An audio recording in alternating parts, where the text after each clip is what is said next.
Sorry, I'm getting a bit worried about Kerkez. Are you still? Were you not worried about Wirtz? You are worried about Kerkez. I mean, he's only young. He is only young, and he's very. I think we spoke about this the other days, that he's very excitable. He's obviously very confident, but when someone confident gets a knock in their self-belief, it can be a lot longer for them to overcome it. And I think we've kind of reached that point, haven't we? With Kerkez? And it's probably never happened to him before, has it? You know, you think you mentioned on Monday that he has played for AC Milan, and but he never played for them. Yeah, he never played for them, did he?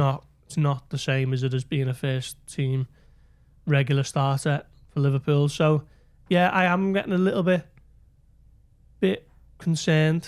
It just seems to be a little bit of a bull in a china shop at times, but he doesn't need to be on that left side of the fence.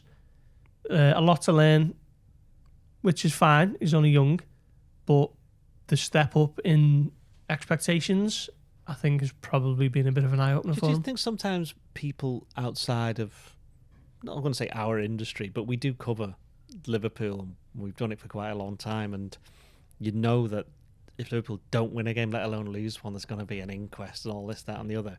And it's like that, I think, as we mentioned earlier this week, at the very, very big clubs, it's hard for a player who's not used to that level of, you mentioned expectation and pressure, that they react to it in different ways, don't they? Like, every player's going to make a mistake.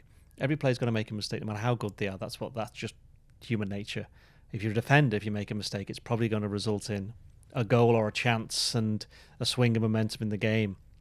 And that's tough for a young player who's not quite used to it, to adapt to that. If you're already adapting to a new team and different players and a different city and whatever have you. Yeah, 100%. It's like, with respect to Bournemouth, they've obviously had a fantastic last season and are carrying it on this season.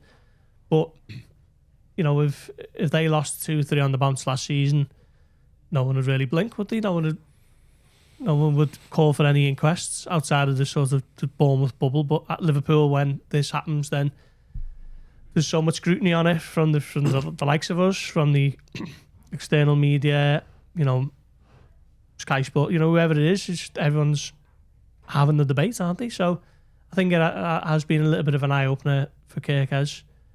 I'd just like to see him be a bit more, I don't know, like, whenever he's on the ball, he seems to close off the options for the pass himself. You know, there should usually be 2 or 3 on at Liverpool with the midfielders or maybe across the line, but he just seems to close it off himself, so where you can't really do a whole lot with it. And I think the incident at Palace was just wholly avoidable, wasn't it? You know, we've got a comment from Florian. Oh, it's gone.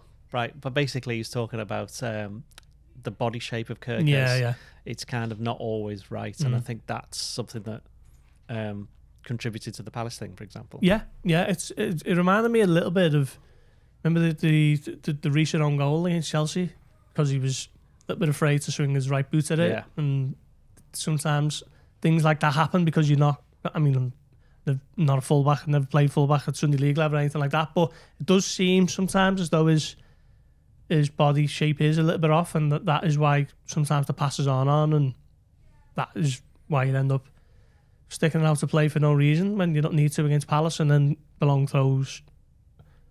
And I think Liverpool are probably going to have to adjust to that as well. The conceding throw-ins now are almost like conceding corners, because everyone takes a long throw, don't they? And I think that has been a... Bring back Thomas Gronemark. Yeah. It was Gomez that did the long throws, wasn't it? Dave Chandler. This is the Blood Red podcast from the Liverpool Echo, giving you the inside track on all the big talking points from Anfield.